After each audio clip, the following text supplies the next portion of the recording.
ओम नमो भगवते वासुदेवाय।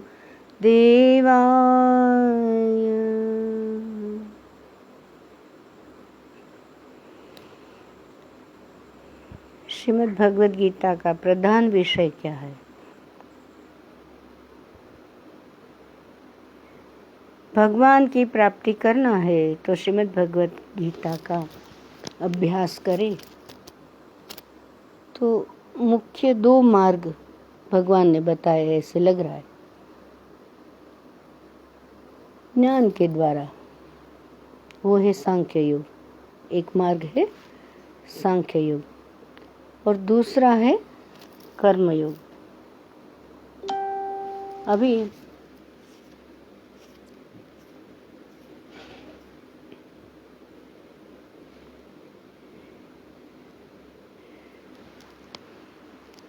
ऐसे तो अनेक मार्ग है, पर मुख्य है सर्वमंगल। सबका मंगल करते करते तुम कैसे पहुंचते हो, ये बात है।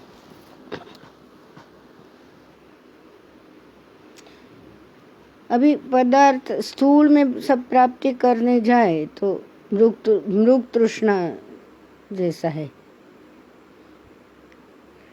ऐसे लग रहा है कि भाई जल है आगे, वहां जाके जल कुछ दिखता नहीं, या फिर स्वप्न सृष्टि जैसा है। स्वप्न में कैसे सब होता है, आँख खुलने के बाद कुछ नहीं। एक बार आँख खुल गई फिर सपना कहाँ है, सपने की कोई भी चीज कहाँ है। वो मायामय जगत ऐसा ही है। गुणा गुणेषु वर्तन्ते, कैसे ना ऐसे। मुख्य तुम कर्म करो, शरीर के द्वारा करो, मनसा वाचा कर्मणा कहते हैं ना। तो उसके अंदर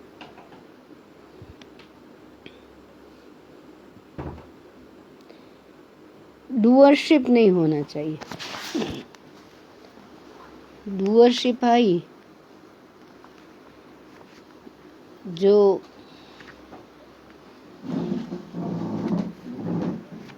कर्ता भाव आया तो ना हम करता हरि करता, ये भक्ति का मार्ग है।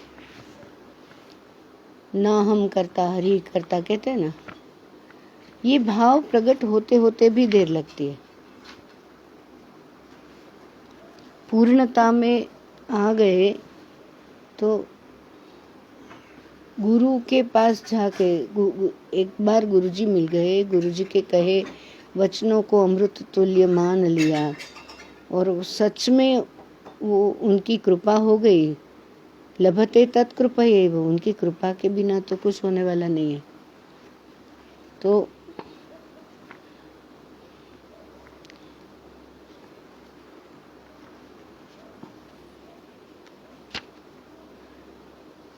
ऐसे कहते हैं कि सांख्य और कर्म ये दो है, पर ऐसे तो बहुत सारे हैं। फिर भी अगर ऐसे देखा जाए तो सर्वमंगल और शरणागति, यानी सबका मंगल करें और शरणागत पथ पे चले जाए, ये ऐसे लग रहा है। अभी श्रीमद् भगवद गीता के 5वें अध्याय में देखें हम तो 8वें-9वें श्लोक में वो स्पष्ट बोलते हैं,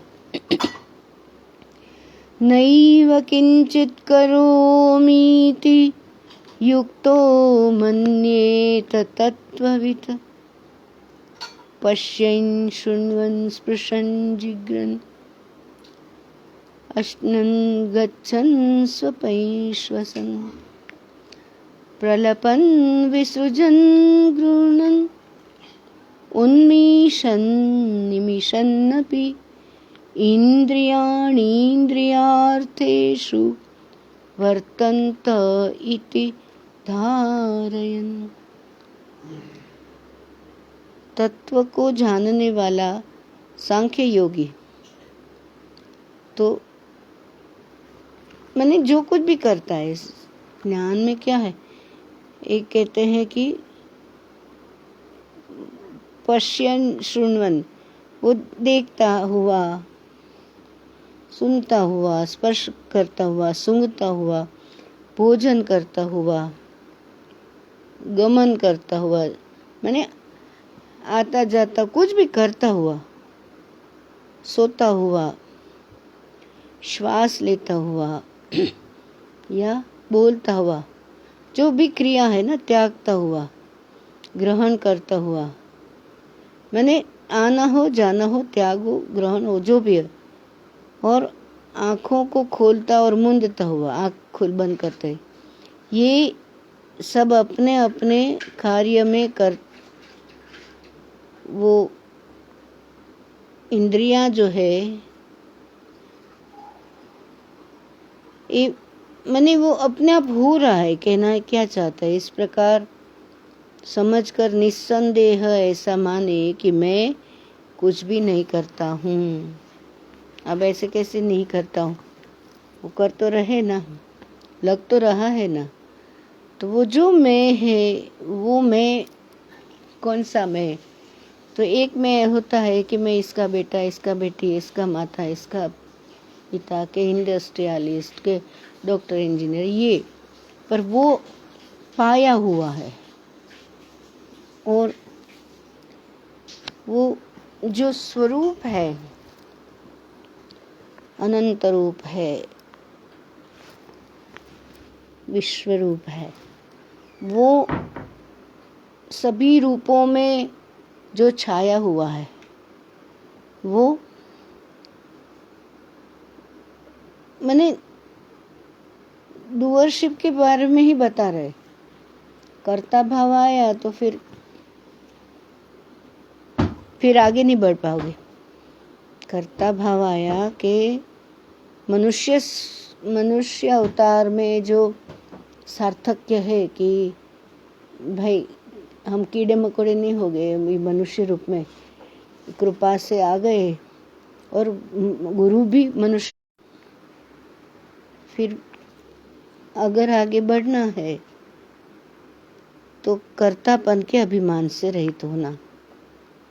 अभी करने का प्रश्न ही कहाँ उठता है, हम कर रहे, बोल रहे हैं, समझो वो बोला ना कि बोलता हुआ, खाता हुआ, पीता हुआ, जो भी क्रिया हो रही है, अभी समझो किसी व्यक्ति का राम राम सत्य हो गया, थोड़ी ना वो कर सकेगा। ये कहने की बात, समझने की बात है कि भीतरी तत्व जो है वो सर्व विश्वव्यापी तत्व है, सर्व में है। सर्व में माने मनुष्य ऐसे नहीं, प्राणी, पशु पक्षी, कीट पतंग, जो भी, निहारिका, पूरा उनका एक अंश मात्र से बना है, पर है तो वही ना। तो सर्वव्यापी जो सच्चिदानंद घन परमात्मा है, उसके स्वरूप में ऐसे बोलते ना कि एक ही भाव से नित्य स्थित रहते। अभी नित्य स्थित रहते इतनी बड़ी बड़ी बात है, वो समझ में नहीं आती। तो भाई हम जिससे चल रहे हैं, अभी मैं बोल रही हूँ, आप सुन रहे हैं, तो वो कैसे सुन रहे, कैसे बोल रहे, क्योंकि वो शक्ति अंदर बैठी है।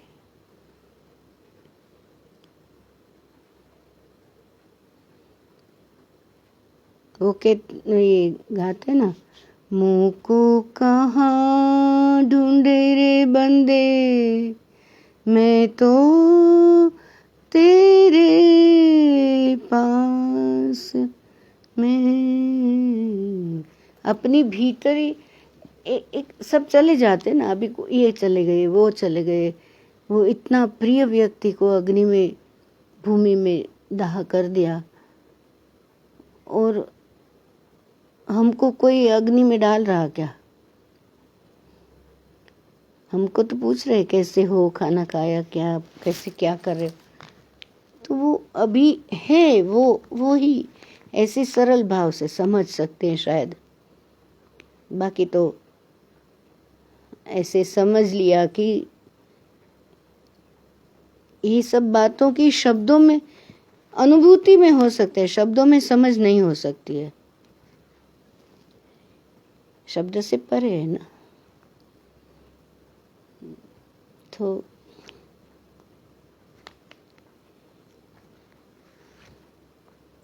हमारे भीतर आसपास सर्वव्याप्त शक्ति एक है, कोई ईश्वर है, एनर्जी कहो, सच्चिदानंद घन वासुदेव कहो, माँ कहो, जो भी कहना है कह लो, सर्वम शिवमयम जगत विष्णुमयम जगत।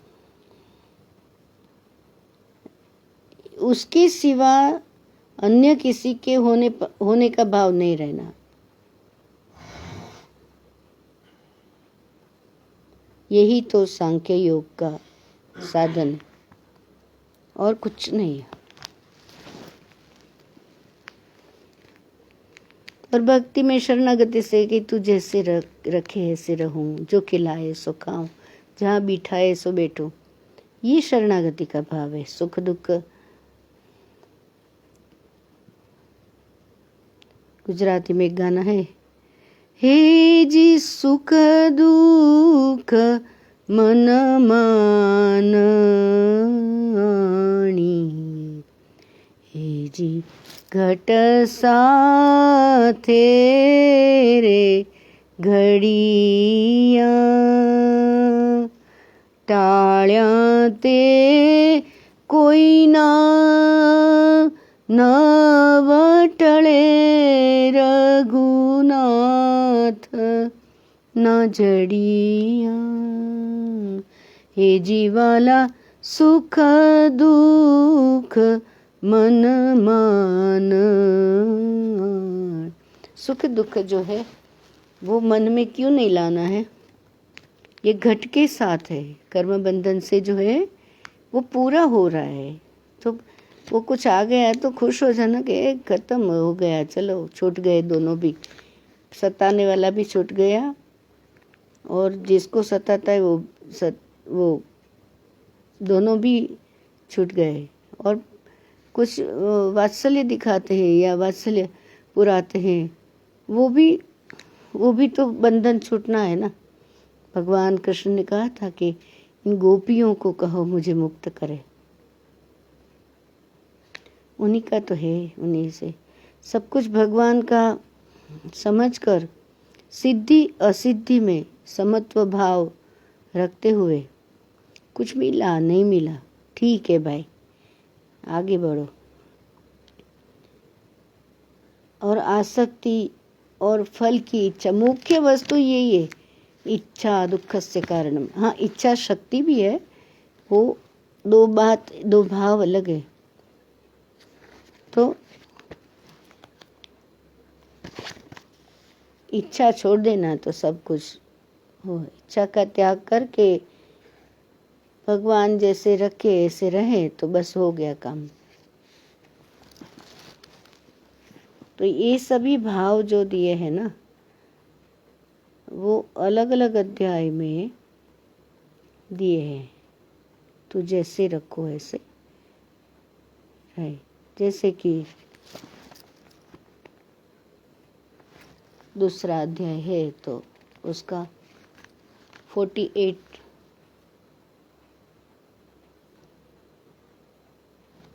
तो कहते हैं क्या करना है, कैसे काम करना है। तो योगस्थः कुरु कर्माणि संगम त्यक्त्वा धनंजय, सिद्ध्य सिद्ध्यो समो भूत्वा समत्वम योगमुच्यते। बोलते ही धनंजय, तू आसक्ति को त्याग कर तथा सिद्धि और असिद्धि में समान बुद्धि वाला होकर योग में स्थित हुआ कर्तव्य कर्मों को कर। समत्व ही योग कहलाता है। समत्व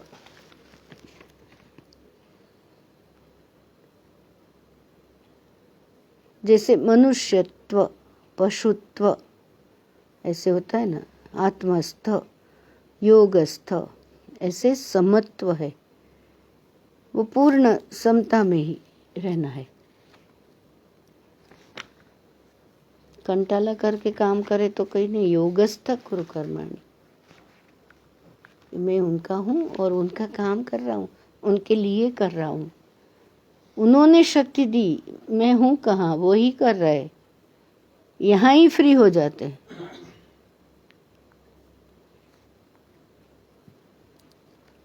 और ऐसे भाव देखे तो आगे जाए तो 5वें अध्याय में 10वां श्लोक,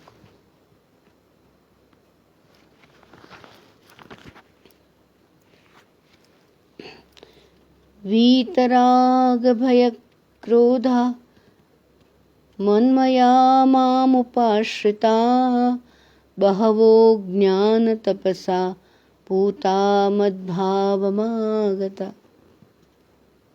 वीतराग भय क्रोधा, तो पहले भी जिनके राग भय और क्रोध सर्वथा नष्ट हो गए हैं। वीतराग, जैसे द्वेष होता है ऐसे राग भी, तो राग से तो फिर तो छूटना है ना।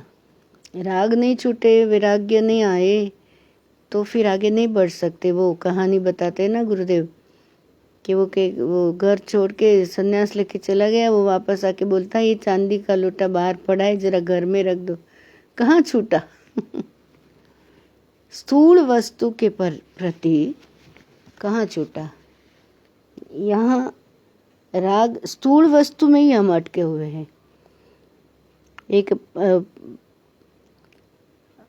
पति पत्नी थे, तो वो एक उनके घर में एक नीम का झाड़, वो मीठा नीम रहता है ना, वो क्या बोलते हैं, वो कढ़ी पत्ता, तो उनका झाड़ था। तो वो उन्होंने वो झाड़ लेके वो पड़ोसी को दे दिया कि वो तुम ले जाओ, ये तो कोई बात नहीं। और पत्नी बोले अरे मेरे सासू माँ, तुम्हारी माँ की याद के लिए हमने उनका सब उत्तर क्रिया करी, तभी वहाँ से ले आए थे नदी किनारे से, यादगिरी रख के इधर रखे थे, और ये अभी कितना सुंदर झाड़ हो गया, और वो तुमने दूसरे को दे दिया, वो तो सब उधर तो उबाल हो गया। अभी वो उस बाज वाले को दे दिया, बाज वाला ऐसे देख देख के चला जा रहा है, कहीं दूर उसने अपने मन के हिसाब से झाड़ रख दिया। कहाँ रखा? वो अपने मन के हिसाब से। अब देखो, अगर वो झाड़ दे के न दे, वो नहीं दिया होता और वो उनके घर के बालकनी में ही रखा होता, तो जो जिसकी याद से रखा था वो तो चले गए हैं ना। अच्छा, वो तुम भी तो चले जाने वाले हो, ये याद है क्या? बाजू वाला जिसने दे दिया वो भी चले जाएगा, और वो जहाँ झाड़ रखा झाड़ तो रह जाएगा, पर ये इधर उबाल आया उसका कोई मतलब ही नहीं है। स्थूल वस्तु के रख दिए वो इधर ही रहने वाले, तो गुरु के पास आगे वहाँ आगे बढ़ सकते कि वो स्थूल में से हमको निकालते हैं। अरे उनका दिया हुआ, अरे वो सब चले गए, हम भी चले जाने, पूरा सब जीरो हो जाएगा, छोड़ो आगे बढ़ो। ये बात है, ये गुरु सिखाते हैं और कोई नहीं सिखा सकता। और वो सतत सानिध्य सामीप्य चाहे, सत्संग में जाते ज्ञान की चर्चा करते हैं, तो यहाँ श्रद्धा भक्ति हो, मन वचन कर्म सभी प्रकार से वो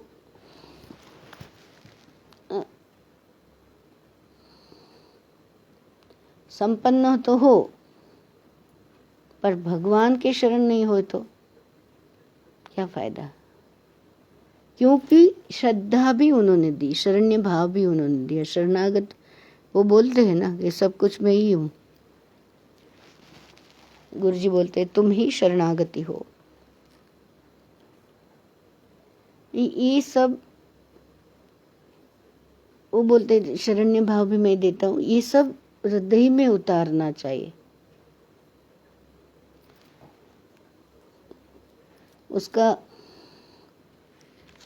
मनन करना चाहिए। वो बोलते हैं मन नहीं है, तो मन नहीं है, वो नहीं का न मन के पास ले आओ तो मनन ही है। सार क्या है? मनन। मनन करो भाई, चिंतन करो तो हो जाएगा। ये तो श्लोक तो बचपन से बोलते आए, कहाँ समझ में आए? ये गुरु के पास जाके कुछ प्रस्फुट हो रहा है, भाव उठ रहा है, समझ में थोड़ा थोड़ा तो ऐसा प्रकाश पड़ रहा है, ऐसे लग रहा है। भ्रम भी हो सकता है। नाम गुण आधार रूप वो सब, वो तो आधार है। और फिर 6ठे अध्याय में देखें तो 47वां 47 उसमें बोलते हैं कि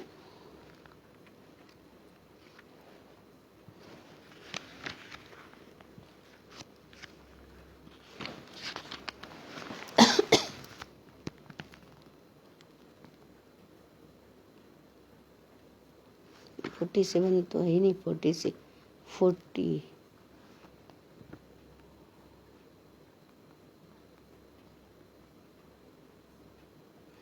कुछ काम करो तो भगवान बोलते, श्री भगवान उवाच पार्थ नैवेह नामुत्र विनाशस्तस्य विद्यते न हि कल्याणकृत कश्चित् दुर्गतिं तात गच्छति।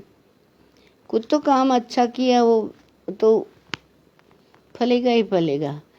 श्री भगवान बोले, हे पार्थ, उस पुरुष का न तो उस लोक में नाश होता है न तो परलोक में ही, क्योंकि हे प्यारे, आत्मोद्धार के लिए अर्थात भगवत प्राप्ति के लिए कर्म करने वाला कोई भी मनुष्य दुर्गति को प्राप्त नहीं होता है।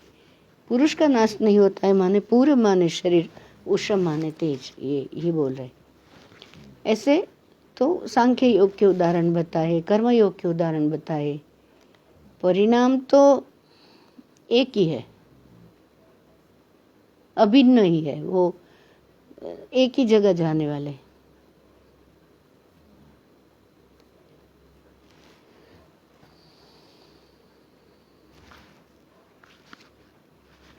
तो अलग अलग उदाहरण बताते हैं।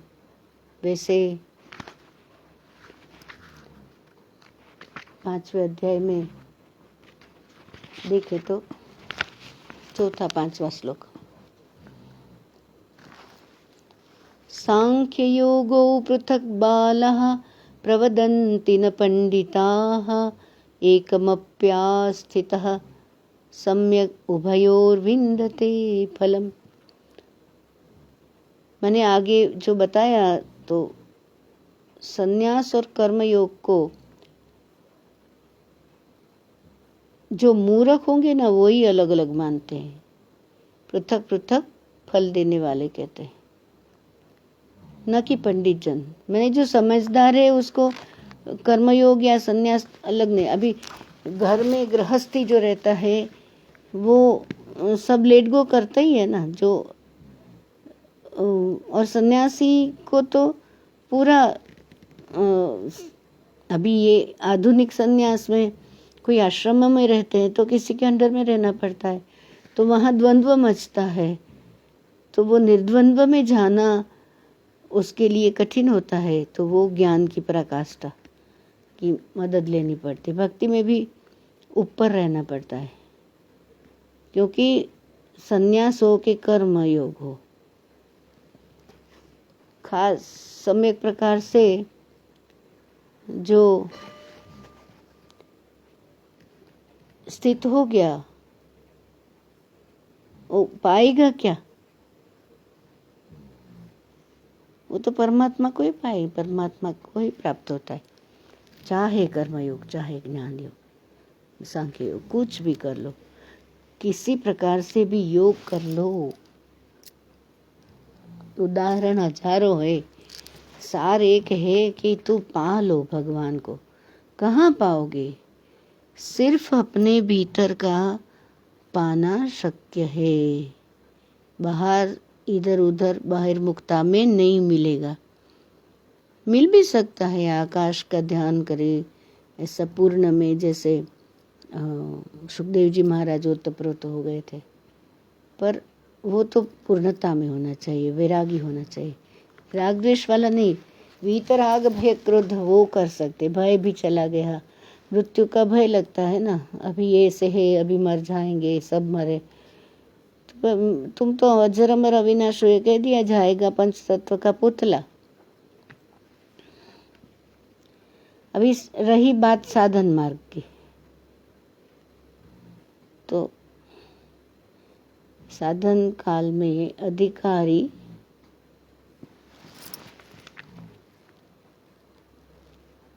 भेद से, दोनों का भेद होने के कारण दोनों मार्ग भिन्न भिन्न बतलाए गए।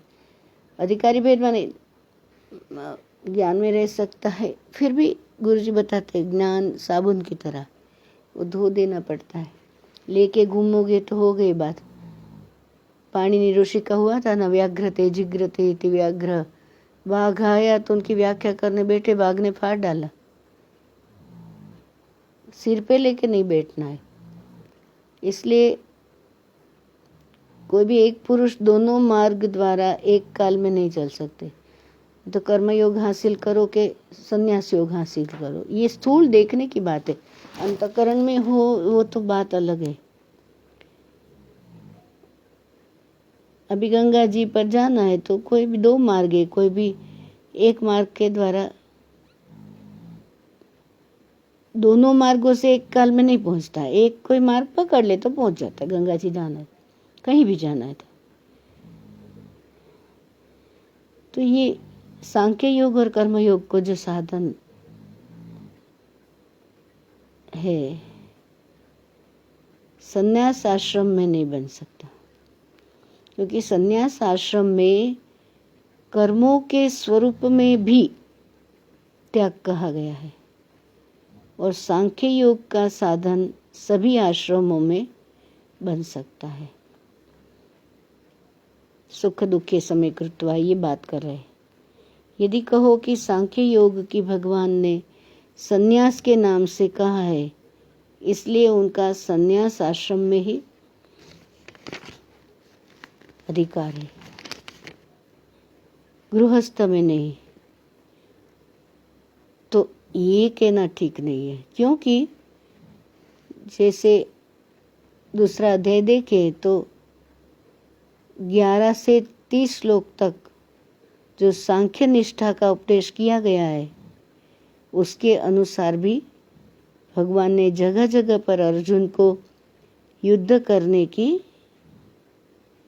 योग्यता दिखाई है।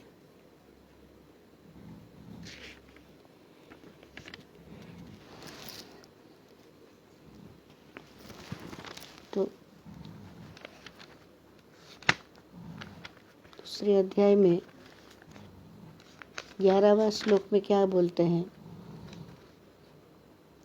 जब भी उनका विषाद से बाहर आ गए, तभी अशोचानन्वशोचस्तम, यहाँ से जो भगवान ने शुरू किया। श्री भगवान वाच अशोचानन्वशोचस्त्वं प्रज्ञा वादांश भाषसे, यहाँ से शुरू करके पूरा जो व्याख्यान दिया वो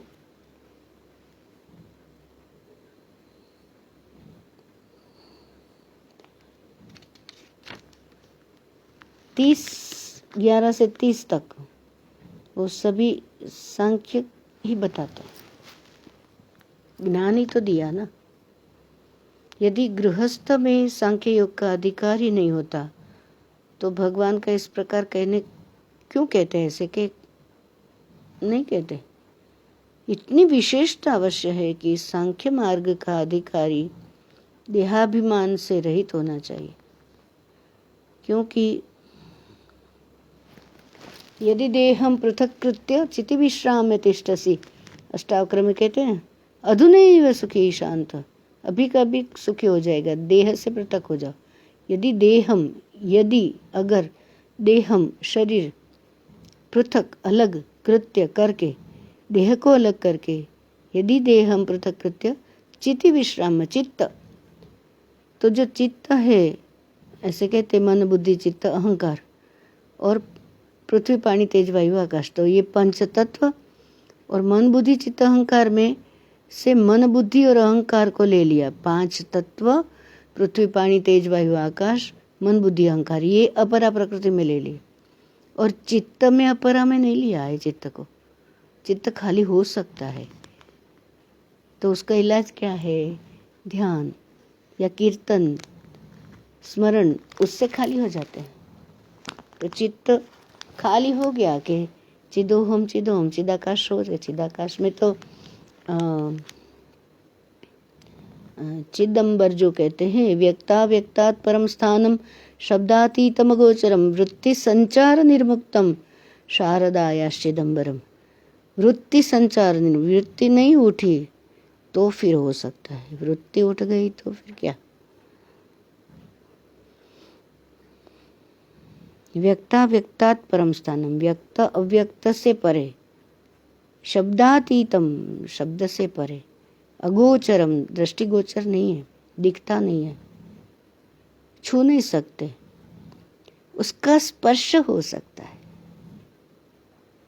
जैसे हमें दुनिया में वात्सल्यमयी हाथ ऐसे कोई फिराए कि आँख से हमें दृष्टि डाल दे, हमें कितना अच्छा लगता है, पर वो ऐसे हाथ फिराता है, फिर कितना घंटा फिराओगे तुम, पर अंदर से अगर ध्यान के अंदर जो स्पर्श होता है वो तो निस्सीम है, ये सब सीमित है, पर हमें वो सीमित की ही अच्छा लग जाता है, उसमें ही फंस जाते हैं।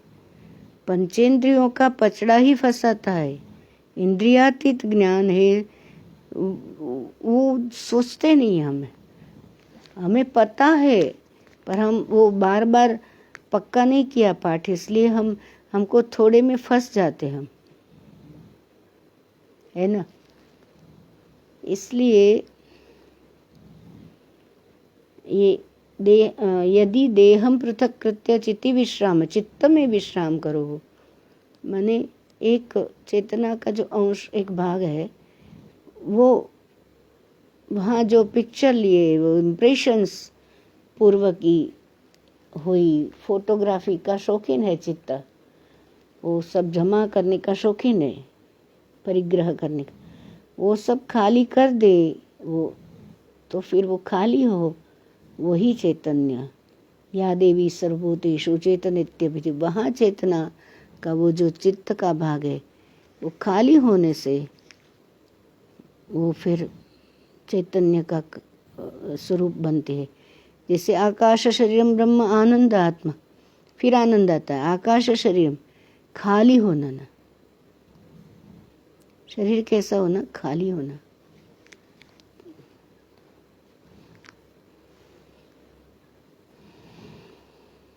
खाली नहीं होता तो नस नाड़ियाँ चलती नहीं, सर्कुलेशन होता नहीं, ब्लड सर्कुलेशन बताते ना एडवांस कोर्स में। तो चिति विश्राम तिष्ठसि अधुनैव सुखी शांतो बंध मुक्तो भविष्यति। मन एव मनुष्याणाम कारणम बंध मोक्ष, मन से ही तो है। सब छोड़ दो, वो इम्प्रेशंस छोड़ दो ना, छोटी छोटी बातों को छोड़ दे तो फिर हो जाता है, तो फिर हो जाता है, तो मैंने क्या हो जाता है? तो आत्मस्थ हो जाता है, योगस्थ हो। योगस्थम को फिर कर्म कर सकते, योग में स्थित रहकर कर्म कर सकते हैं। एक आदमी था, वो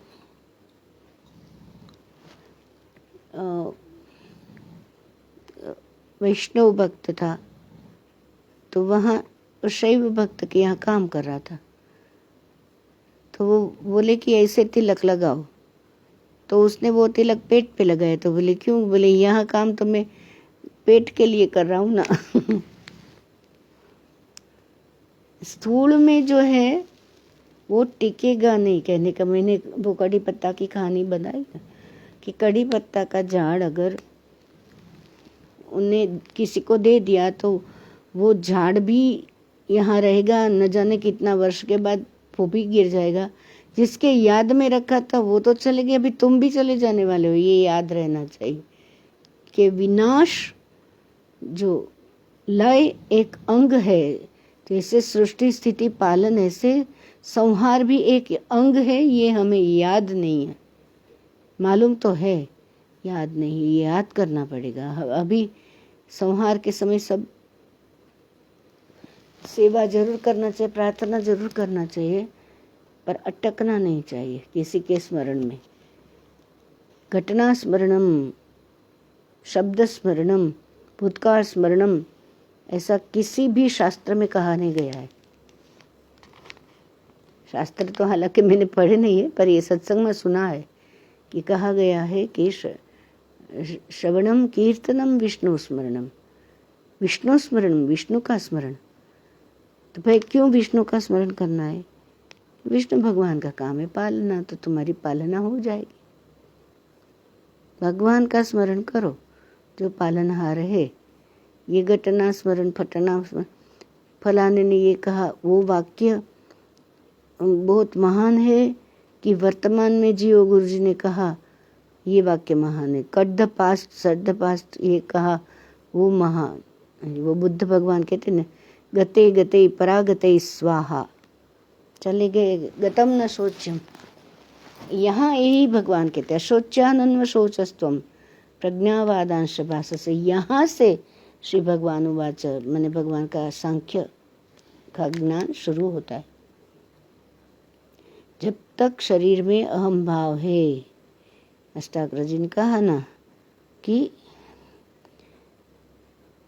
यदि देहम पृथक कृत्य चिति विश्राम तिष्ठसि अधुनैव सुखी शांतो बंध मुक्तो भवसि। बंधन से मुक्त होना है, सुखी होना है, शांत होना है, तो देही भाव में रहो, देह भाव से निकलो। देह देवाचे मंदिर त्यात आत्मा परमेश्वर। ये एक देवालय है, ये देवों का आलय है। यहाँ सभी देवताएं रहते हैं, कान के देवता, आँख के देवता, सभी के देवता ये देवालय में रहते हैं। जैसे होता है ना ग्रंथालय, ग्रंथ, वहाँ ग्रंथ मिलते हैं, औषधालय, औषध मिलता है, तो ऐसे ये देवालय है।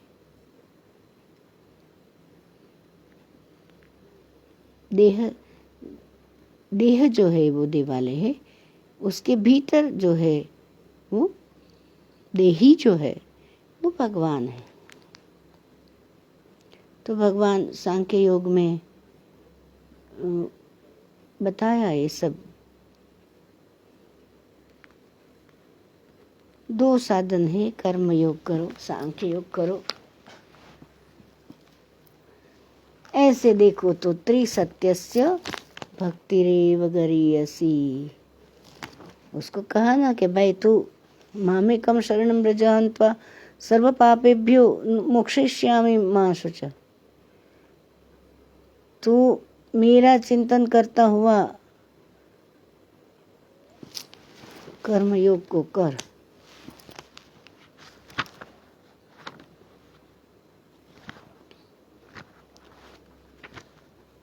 अलग अलग अलग अलग रीत से, अलग प्रकार से वो सभी मार्गदर्शन कर रहे हैं।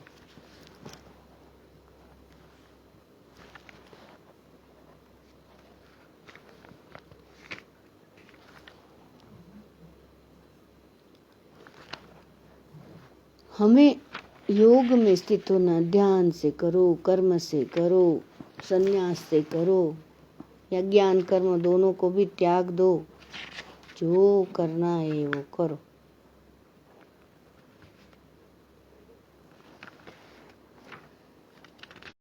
ये मुझे क्या है? मामेकम शरणं व्रज, मामेकम शरणं व्रज, ये माम क्या है? तो अपने भीतरी जो ईश्वरीय शक्ति है, एनर्जी है, उसके विषय में बता रहे।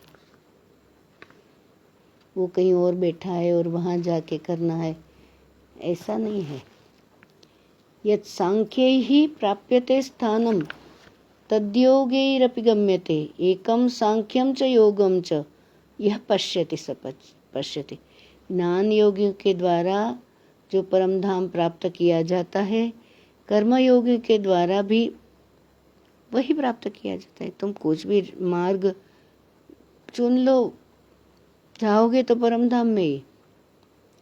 इसलिए जो पुरुष ज्ञान योग और कर्म योग को फल रूप में एक देखता है, यह पश्यति स पश्यति, ज्ञान योग भी वही है, कर्म योग भी वही है, ये समझ गया तो वही यथार्थ दिखता है, ये कह दिया। तो ऐसे मार्गदर्शन कर रहे हैं। अंत में कहते हैं कि भाई तू मेरा प्रिय है,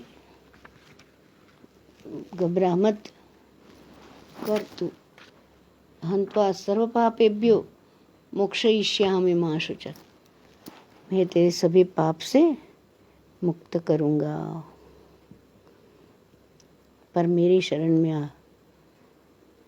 पहले तो बोला कि भाई तुझे कुछ समझ में आया तो बोले, फिर जो भी करना है तो कर। फिर वो बोले वो जो मैं चाहूँगा वही होगा।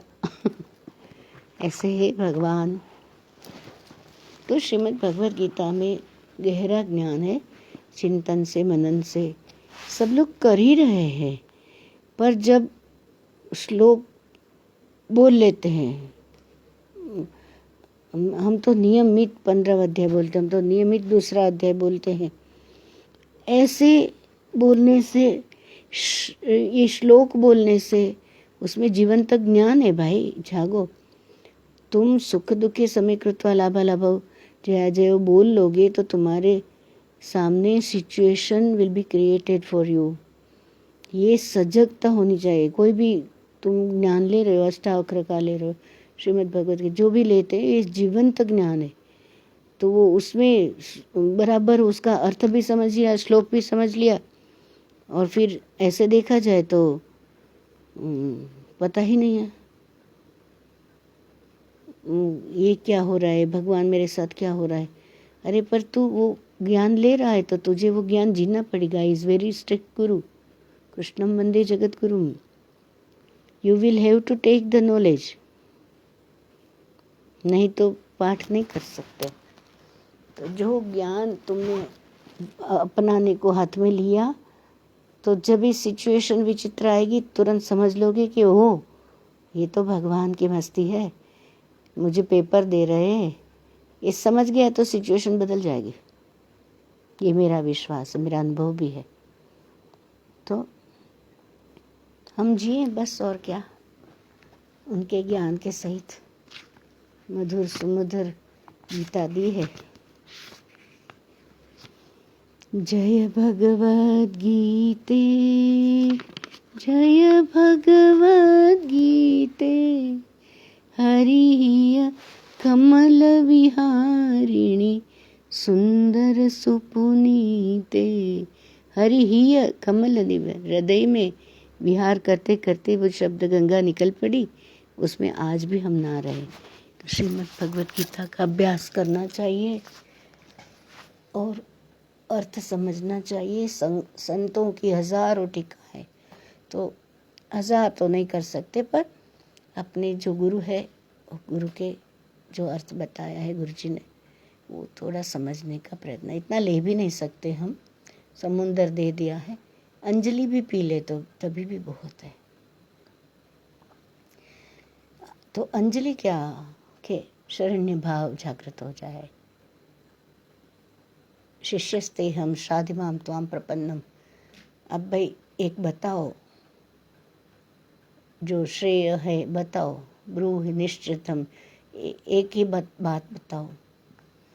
करिष्ये वचनम तव नष्टो मोह स्मृतिर्लब्ध्वा। मोह नष्ट होता है। अरे ये तो सब क्षणभंगुर है, छोटी छोटी चीज़ें में हम कहाँ फंसे। Broaden your vision and deepen your root से गुरु जी का कहा, वो छोटे छोटे वाक्य भी ले लिए। तो ये बहुत बड़ी वाक्य है, छोटे तो है ही नहीं।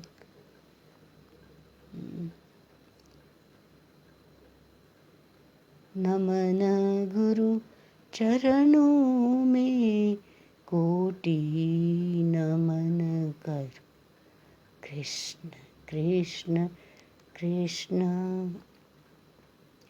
कृष्णात् परं किमपि तत्त्वमहं न जाने। कृष्णात् परं किमपि तत्त्वमहं न जाने। कृष्णात् परं किमपि तत्त्वमहं न जाने। कृष्णात् परं किमपि तत्त्वमहं न जाने। कृष्णात् परं किमपि तत्त्वमहं न जाने।